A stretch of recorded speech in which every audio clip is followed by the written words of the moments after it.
నమస్తే, welcome to reflection news. నేను శర్మ. ప్రేక్షకులారా, ఇగో ఈడ ట్రంప్, మన మోదీజీ, చైనా అధ్యక్షుడు.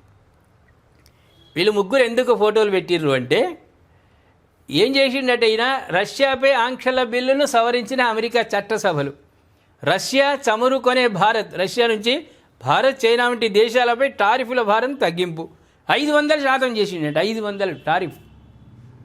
ఇప్పుడు రాను ఇంకొక 5 ఏళ్లలో అమెరికా డాలర్తో ఏ దేశం కూడా షేర్ చేసుకోదు. ఇక వాళ్ళు ఒప్పందం చేసుకున్న దేశాల ప్రకారమే వాళ్ళ యొక్క ఏ విధమైనటువంటి కరెన్సీ అమలవుతుందో దానిపైననే ఇవ్వడం తీసుకోవడం జరుగుతుంది. కానీ ఈ డాలర్ తోటి పోతుంది, అది కూడా ఆయనతో గోవింద అయిపోతుంది ట్రంప్ గారి మహాజిమాల్లో. గతంలో 500% ప్రతిపాదనను 100%కు టారిఫ్కు పరిమితం చేసిన బిల్లు అధ్యక్షుడికి టారిఫ్ల విధింపు మినహాయింపులపై ప్రత్యేక అధికారాలు. పిచ్చోని చేతిలో రౌతు ఎందుకు పెడతారో నాకు అర్థం కాదు. వాడు ఏటు ఇసురు కొట్టుకుంటాడు, వాడు కొట్టుకునేది తెలియదు, ఓళం కొట్టేది తెలియదు. అయితే చిన్నగా మనం షార్ట్గా అనుకుందాం. రష్యాపై కఠినాంక్షలు విధించేందుకు ఉద్దేశించిన బిల్లులో అమెరికా చట్టసభ సభ్యులు కీలక మార్పులు చేసిర్రు.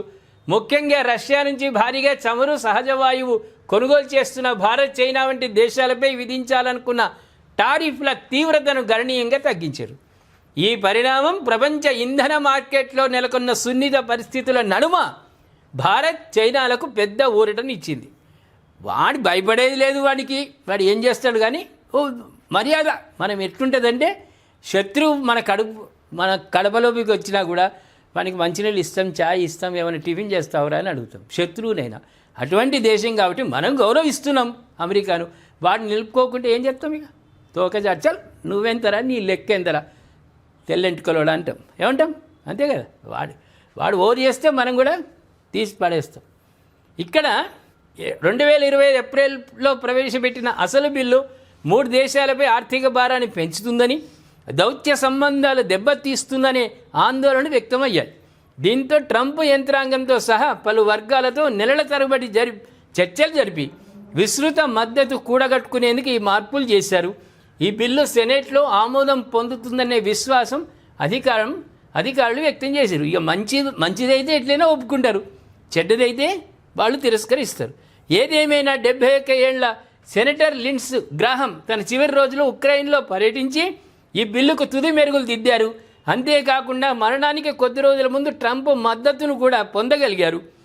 గ్రాహం గౌరవార్థం ఈ బిల్లును ముందుకు తీసుకెళ్తామని ట్రంప్ ప్రకటించాడు.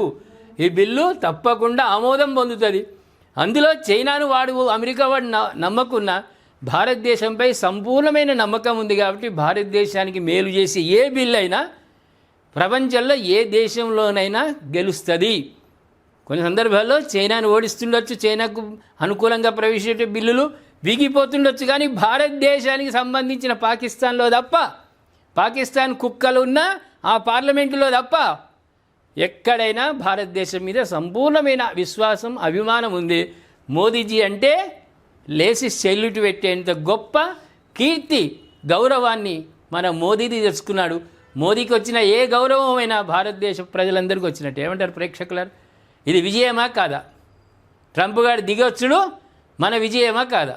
దయచేసి కామెంట్ రూపంలో తెలియజేయండి. సబ్స్క్రైబ్ చేసుకోండి, షేర్ చేయండి.